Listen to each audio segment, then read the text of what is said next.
Well, hello everybody. How you doing? Dave Fennoy here. It is another Wednesday, and that means, of course, Ask Dave Fennoy Anything. And Dave Fennoy is here this week. Last week, I wasn't really sick. I was just worn out. I'd had a long session that day. I'd done some teaching, and the week, Monday and Tuesday, I'd had a lot of sessions, and I just really needed to rest my voice. And as we talk about voice health, sometimes that's what you got to do. Sometimes you just need to shut up.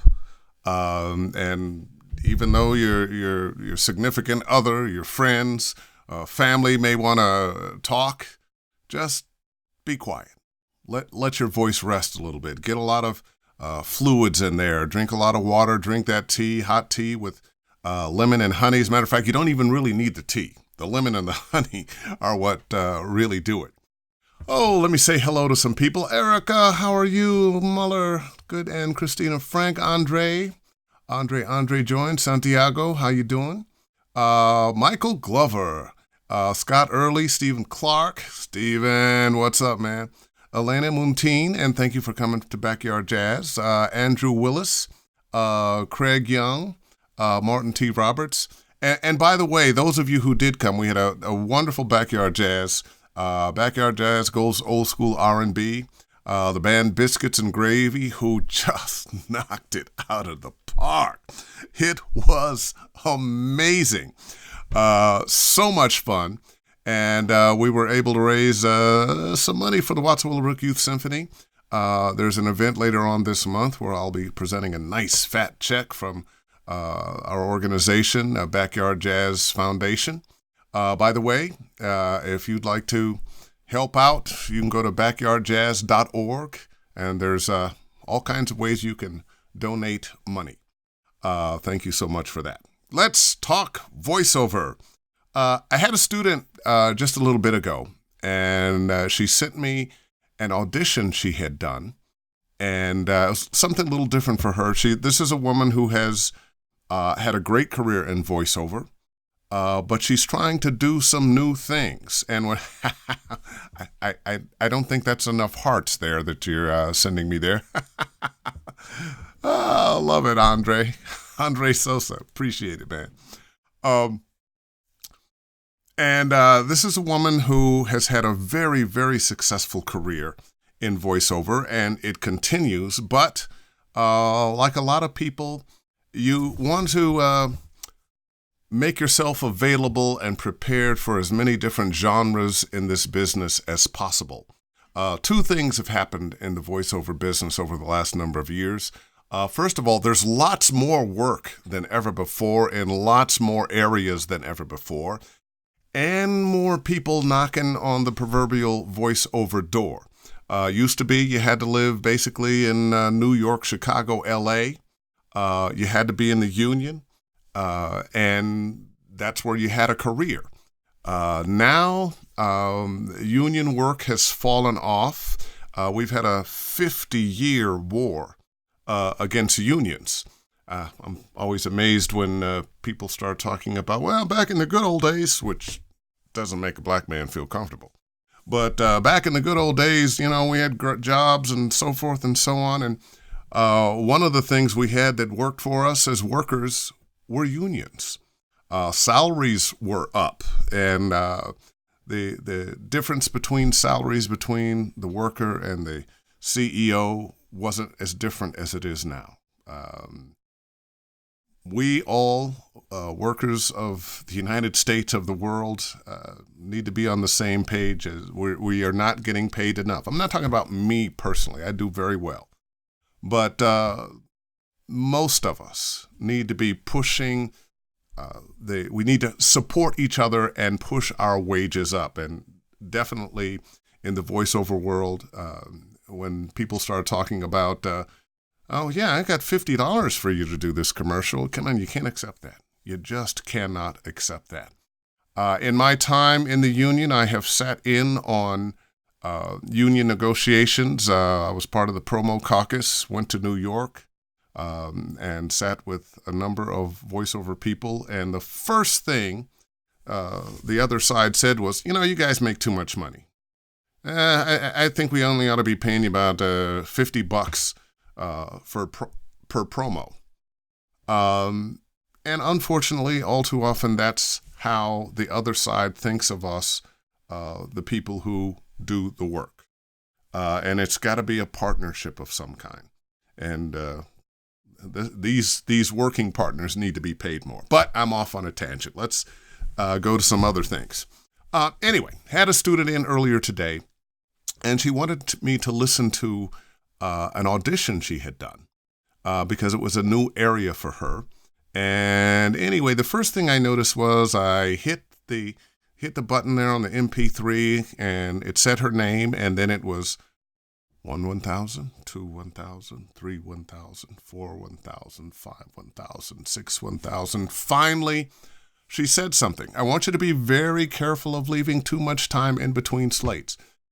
Enough people are auditioning for things now that they are looking for ways of eliminating having to listen to something else. Put yourself in the shoes of the person who is listening to all these auditions, and it's the same copy.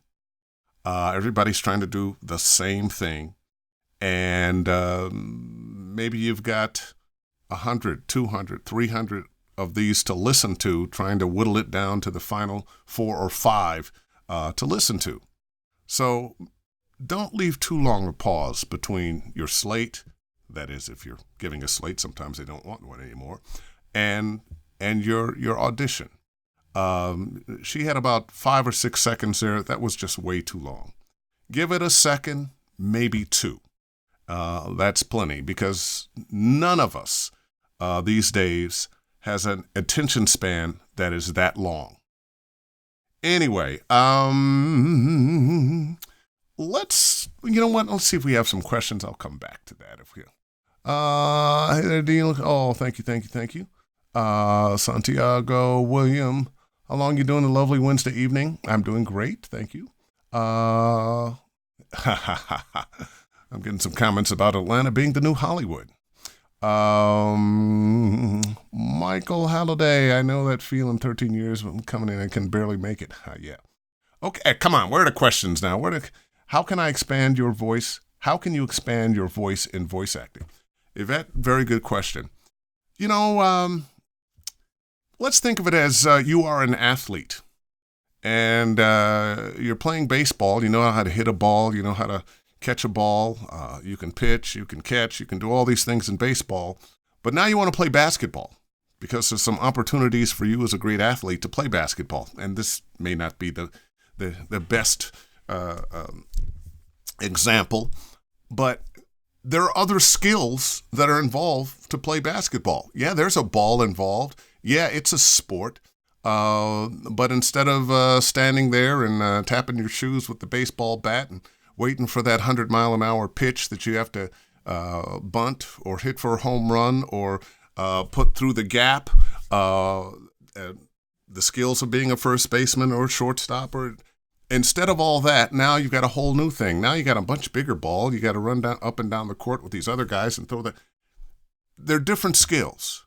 You're still an athlete. And that's what I mean. In voiceover, there are different skills. If you're doing commercials, there is a purpose for that commercial. Yes, we want people to be conversational, but you have to worry about, is this a 30? Is this a 60?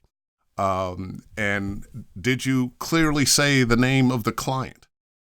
All those things, because the purpose of a commercial is to get the sheep in the pen, ready for slaughter. Slaughter meaning they spend their money.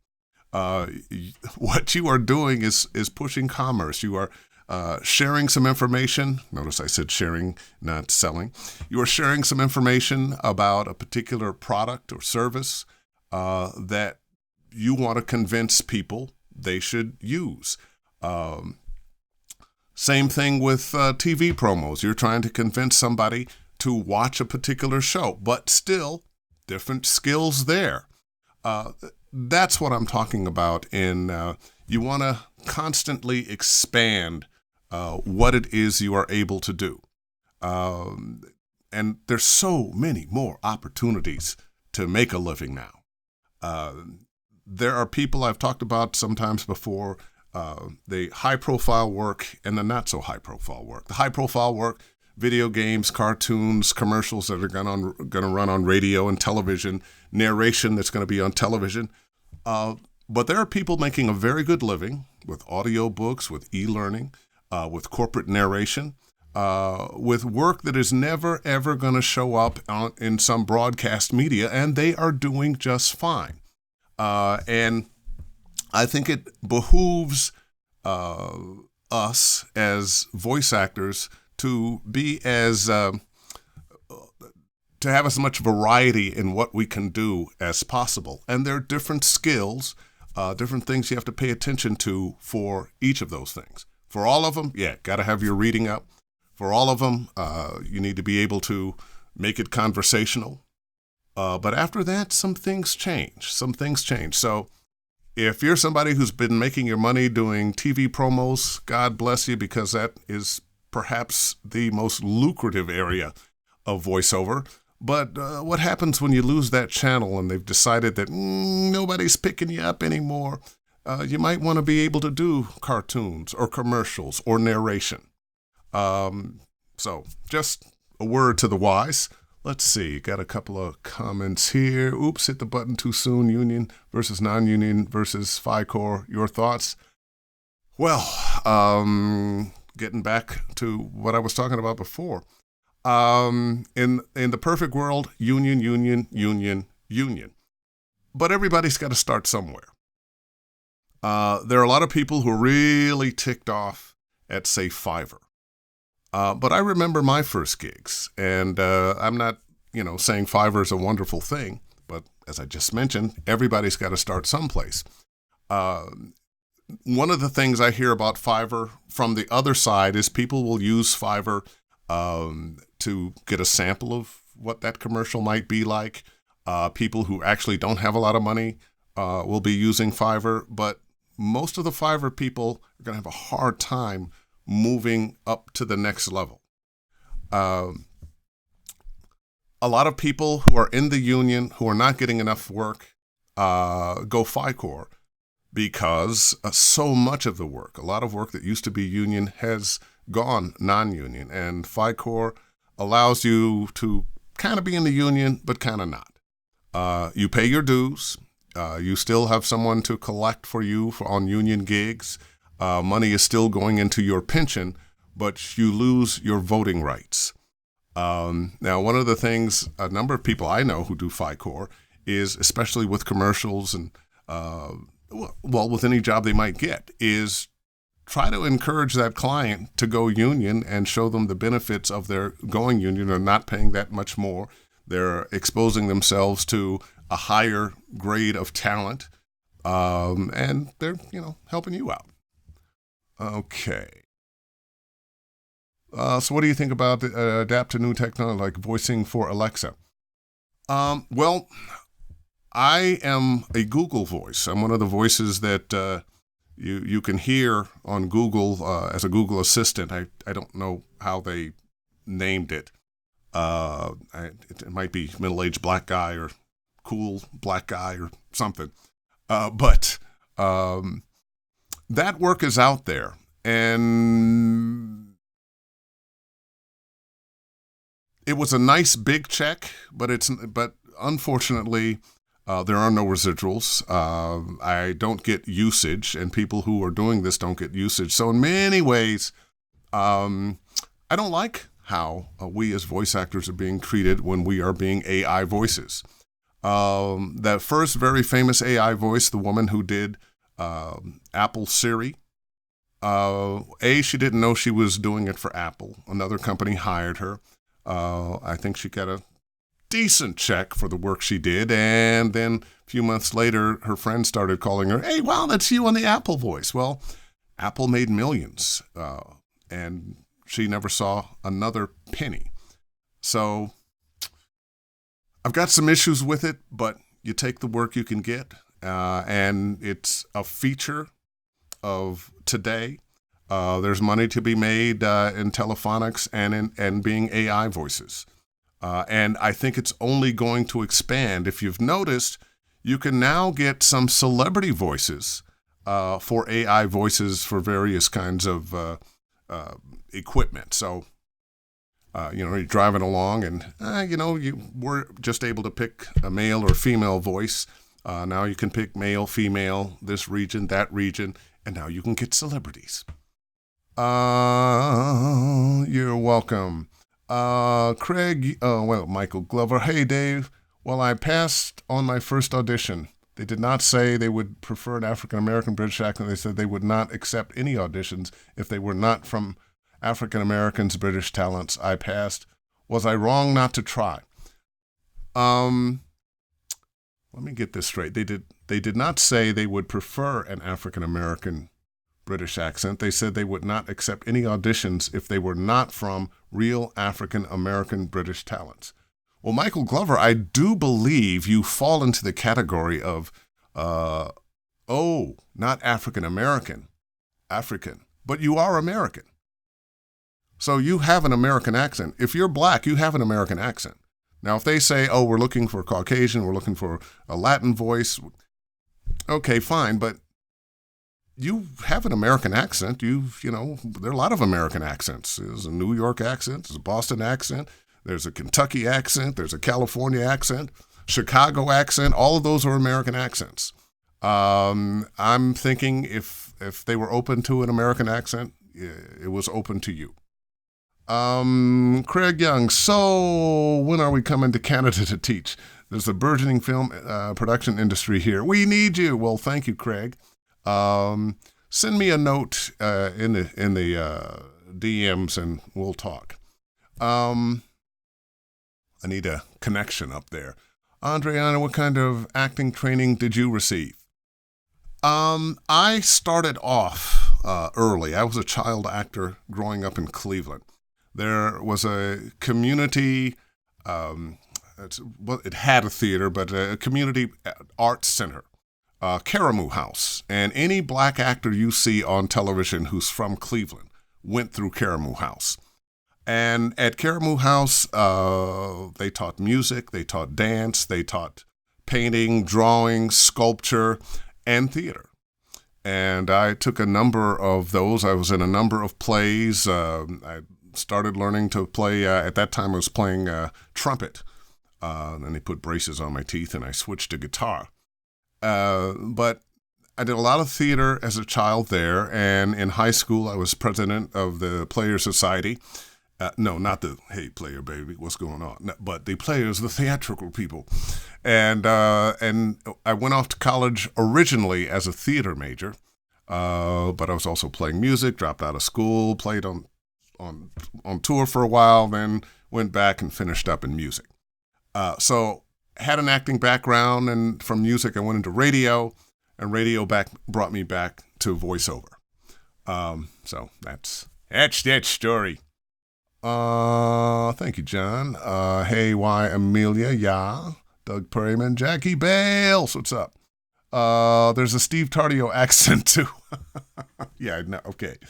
What do you think Samuel Jackson get a contract to be a AI voice? Well, that's the direction society is going in, so I wouldn't be surprised if we did see Samuel L. Jackson getting a contract to do that. Of course, they're going to pay him more than they paid me, damn it. And he'll get to curse, because Samuel Jackson. Let's see. Anything else on your mind? Well, I've got a couple of things on my mind. Sometimes I'm teaching someplace, or I'm noticing people will grab their phones to read their scripts off their phones. Now, maybe it's just because I've hit a certain age where my eyes aren't that good, but I have a feeling that you are hurting yourself when you're trying to read copy off a phone. I know. Sometimes you got that last minute audition. There's nothing else you could do. You're in your car. You got to get it in. You have no choice. But if you can avoid trying to read it off the phone and trying to stay, okay, what's that word? And because you're using so much brain power just trying to see what the words are that you lose a lot of the performance of what you're doing, the naturalness, the offhandedness. Hey, I'm just a person saying these words, because you're so busy trying to read it. Also, I suggest if in your home studios that instead of reading off of paper, get a monitor in there. Mirror what's on your computer in your monitor, so you don't have to print paper. I tell you, once I stopped printing paper for auditions, I was printing page after page after page. I was buying, ink. I don't know. I should have invested in the ink, because that's where they get you, is in ink. And then it's just, how many trees have I destroyed? And you don't get a chance to change things up too much when you're using paper. But if you've got a monitor and you're bringing that paper, no matter what it is, Word, PDF, whatever it is, you can adjust the size so you can see it. A lot of times I see scripts, I'm wondering, don't they realize we have to read these words? They've decided to do it on white paper in this kind of light gray, and that's not helping me. Or it's really tiny, tiny writing. And what's interesting is the name of the product or whatever it is will be really big. All the instructions about what you're supposed to say, really big. And then these tiny, tiny words, and come on. Don't be afraid to copy that thing, bring up Word, put it in a new file, make the pieces you want bigger, highlight them, make them bold. Do everything you can do to make that reading easier for yourself, because the last thing in the world you want it to do is sound like you are reading. And then it also makes it easier to save your copy. And I suggest you save your copy and your auditions. You never know when you might want to come back to that. I save it I used to save it just to save it. Now I save it because copy from the various things I do are great teaching tools, because it's real. It's what people are actually doing. So stop reading off of your iPhones and, okay, I'm sorry, your other phones too. Not everybody has an iPhone. I've ordered my new iPhone 11, but it hasn't gotten here yet, and I just can't wait for it. Sorry, get carried away sometimes. Mo Fitzgibbons, what's going on? Michael Halliday, what was your biggest challenge in the VO biz? Wow.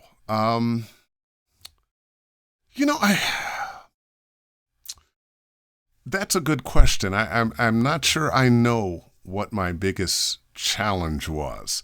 I had some blessings that I didn't realize were huge blessings in my career. I was invited to come to Los Angeles and sign up with an agent, as opposed to coming to town, no agent, looking around and hoping. Probably the biggest challenge, I'll say, was getting myself to live here.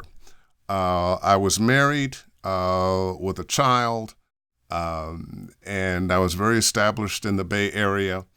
And when the invitation came, I had to commute back and forth to Los Angeles to make this happen. I would drive to Los Angeles from my house in Berkeley on Sunday nights or Monday morning. I'd drive back on Friday nights or Saturday morning. And I had a Toyota MR2 there. Put a lot of miles on that Toyota MR2. Got a lot of tickets too. My insurance went up terribly during that period, in 1990. That was probably the toughest thing. When I first came to town, I stayed with a buddy of mine. Then I stayed with a guy from high school at a place. I could sleep on his couch for a while. I actually had a bedroom, so I slept on the bedroom. Then I stayed with an uncle for a while, my aunt and uncle, and I stayed in their house for a while. And then another guy and I from Northern California rented an apartment on Laurel Canyon, and we shared that apartment, and that was it. So I would say the physicality of making sure I was here, which of course, different world now. We've got the internet. Maybe I wouldn't have had to have made that drive because now you can audition from home. You got a Mac, a microphone, and a high-speed internet connection, and you're good to go. I like the idea of using the monitor. Do you still mark up the copy for your auditions? I don't mark up copy very often. What I do is highlight it. I learned to mark copy when I first started taking voiceover lessons. I've gotten to a point now where I kind of think marking copy for me, I don't want to call it cheating. It steals away from me a certain amount of spontaneousness. I've gotten to the point in my theory of doing voiceover for whatever it is, commercials or whatever. I don't try to duplicate reads. I want to be in the character, whether that's a commercial, whether that's a narration, whatever it is. And we all do this. I do it too. We read the copy. We get very familiar. I tell people, do the 3 and 3, read it in your head 3 times, then mouth it 3 times where you're just kind of mumbling it to yourself before you give a read. A way to get past that if you don't have enough time, read it one time, recorded, not as a read, but just making sure you're saying the words correctly. So what you're trying to do is program your mind that even though you're still kind of reading it, your brain has it in mind. There's a little bit of memory that's going on there. What I try to do now is be as natural as possible, just like in the real world.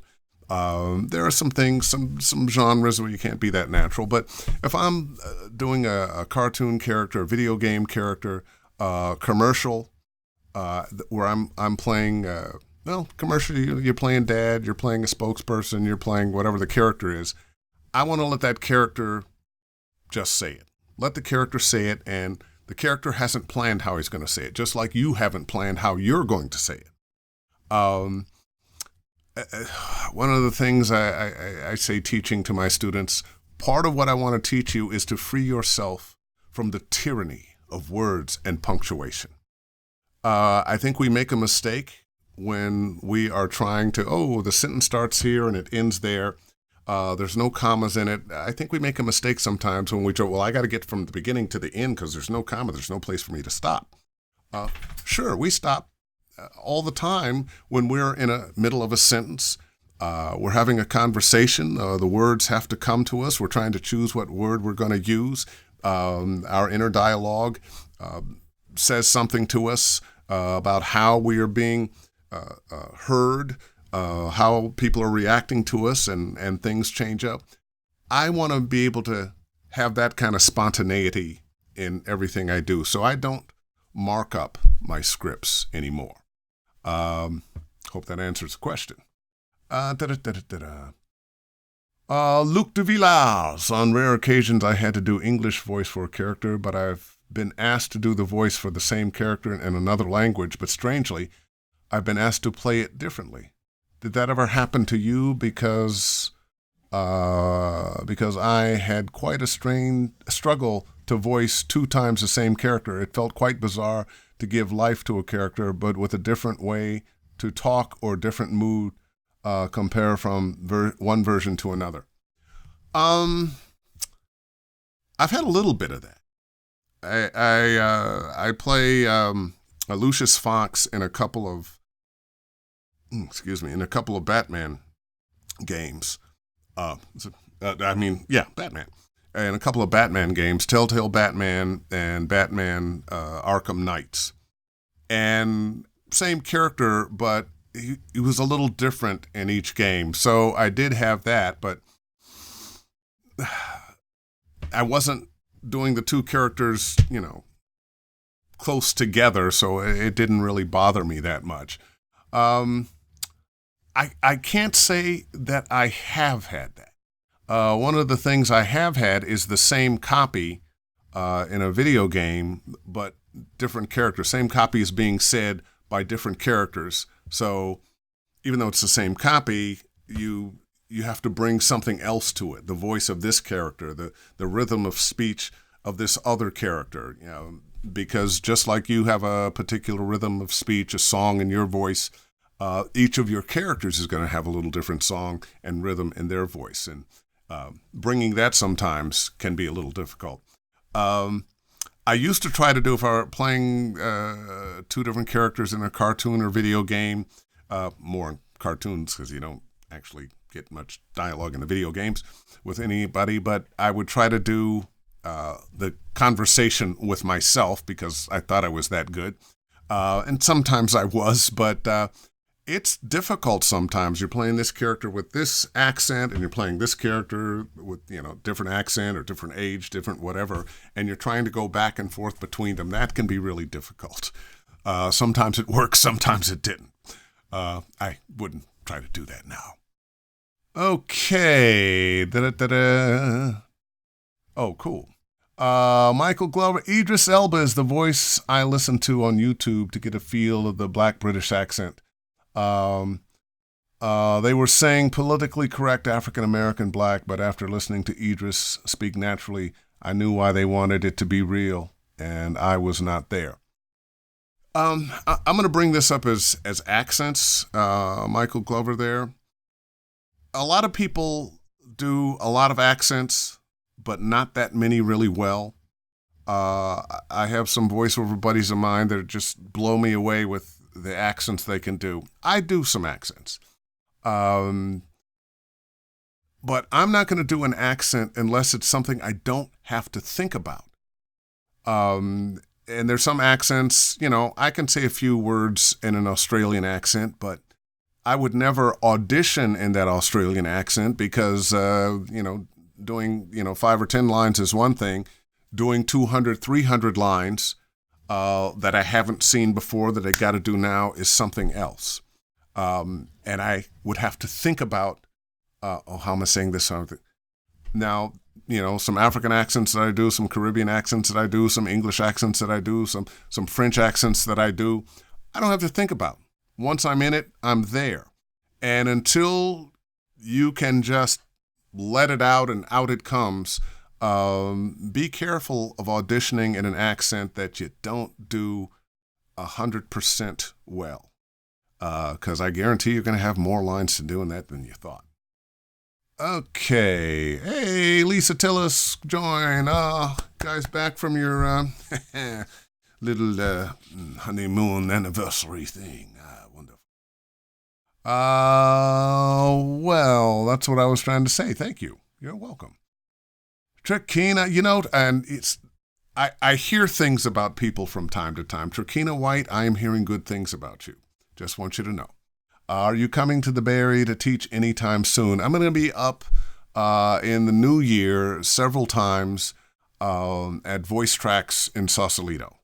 They're expanding what I'll be teaching. We'll be teaching narration. We'll be teaching, I think, TV promos, a beginner course, as well as voice acting for video games. So, yep, I'll be up there in Voice Tracks, and I'll have some dates to give some folks later on. So, we got anything else? What's going on? Let me see. Copy, blah, blah, blah, blah. Just finished my anime. Oh, hey, Steve Tardio. I just finished my animation video voiceover demo reel, 1:30 in length. Can I get a feedback opinion on it? I can send you. Yeah, just send it to me. And you can send it to davefennoy@mac.com, or you can DM me and I'll take a listen. Now, I might not get back to you like tomorrow, but I'll give it a listen and give you my thoughts. Van Rosebro. Dave, if social media is a necessary evil for marketing today, do you recommend separate accounts for personal versus VO business? I actually do, even though I don't really have that, or I should take it, because there's a Dave Fennoy voiceover site, that I'm not on that much because I started with my regular Facebook site, and it kind of became the place for everything. And I'm busy, so I just have kind of left it like that. I don't recommend you do what I'm doing. I would suggest maybe if you want to keep one Facebook page for friends and family, and arguing with whatever the other political side is from where you are, do that, and then have your own Facebook page where that's all that it's out about. That's all that it's about, which is not what I did. But like a parent, do what I say, not as I do. And I think just like you're not there if you're not on the internet. You need a Facebook presence. You need a LinkedIn presence. You need an Instagram presence. My Instagram presence isn't what I think it should be, and I'm going to take some steps to rectify that. But you need that Twitter.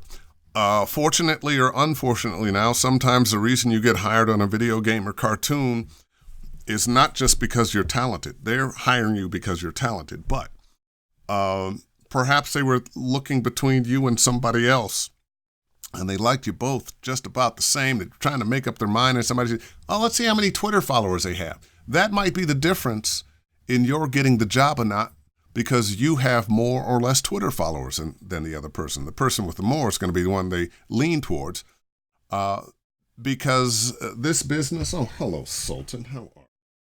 You want to get up here and take a look? You want to say hi? Come on. Get on my leg. Oh, you're going to lay down, lazy dog. Just like for a television show, you want more people to watch, and the more people to watch, the more you can charge for advertising.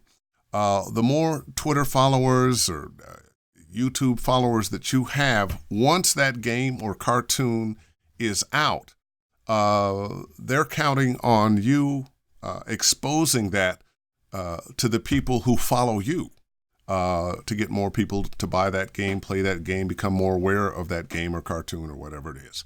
So, yeah, I would really suggest upping. What are you doing, knocking over trash cans? Dogs. I love them. I would suggest you make a concerted effort to get your media presence, your internet media presence higher. Your Twitter, your LinkedIn, your Facebook, and Instagram.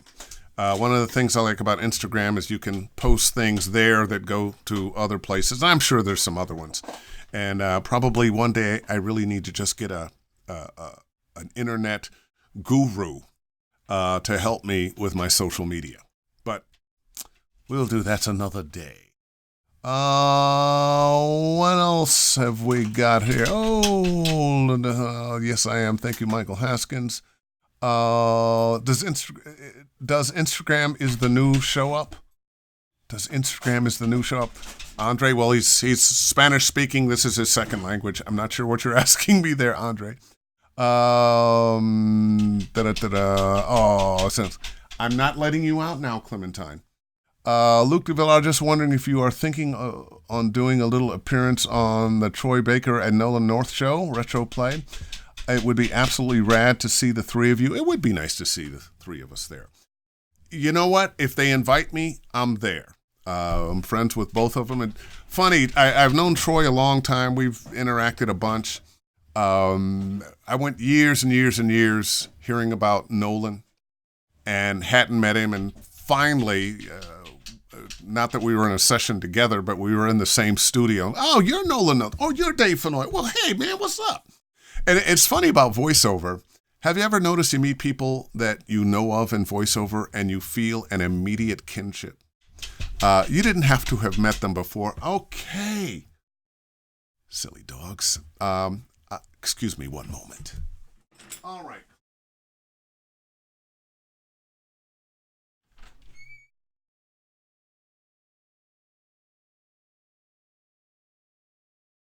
Oh, You notice my Neumann shirt?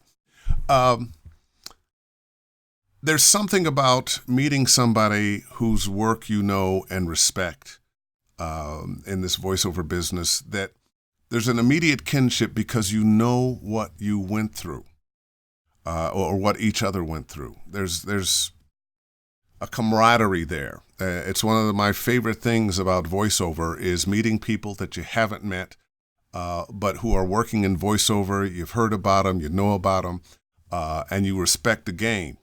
So you're Insta friends, and that's a beautiful thing. Da-da-da-da. Yeah, one of my dogs is Clementine. Yes, named after the character Clementine. I'm asking if using Instagram is the new boy in town. I wouldn't say it's the new boy in town, but it's one of the boys in town that's still working. Now, if somebody who's watching, listening, has some thoughts on social media that you want to post, I would love to see what you've got to say. I remember when I decided I needed to learn to do some social media, and it was Instagram and Twitter. I had to find somebody in their 20s, this is years ago, somebody in their 20s, hey, look, tell me about this. How do I do this thing? Because I had no clue. Now I'm better at it than I used to be, but I still need to be better. Michael Haskins, did you ever get a new mic? Last time I was here, you mentioned about getting another. Don't remember when the last time you were there, but I have a mic collection, and it really is silly. The number of mics I have because I haven't changed the mic in my studio in a few months now. I tend to end up with my 416 or my TLM 103. Now, I was in the booth at a studio the other day, and I looked at what I thought was a 103, just casually looking at it, and the engineer was adjusting, goes, oh no, that's a Neumann TLM 170. And I went, ooh, I don't see those often. He goes, oh, yes, it's more expensive than the U87. And one of the first microphones I ever bought was that same mic. It used to be my go-to mic. And after that session, I'm thinking about pulling it out and putting it up again. It's a real good mic. It's not as well known as the U87 or the 103, but it can take more sound pressure, and actually costs more than the U87. So I may hang that in a while. But yeah, I have a collection that I don't use them all. It's more just, I don't know, just to have. It's crazy. I'm insane. And yes, that is the Neumann shirt. Ta-da! Ta-da. Did I miss anything? Well, you know what? I think we're about coming to the end, unless somebody has a couple of questions they want to put down there. I should mention, if you're interested in private lessons, private coaching sessions, you can go to my website, davefennoy.com, click on the Study VO tab, and book yourself. And I can promise you that if you buy one or 5 or 10 or whatever it is, if you buy 5 or 10, you're saving yourself some money. But there's a good chance whatever you book, we'll have to rearrange some things because I'm still a working actor. And I work with working actors. But here's the thing. I know some of you have worked with some coaches who, if at the last minute you had to miss something because you got a gig or something, they wanted to charge you for that. I never do. Why? Because I have to do the same thing. And if you bail out on me at the last minute, I guarantee you I have something else to do to fill the time. You're not wasting my time.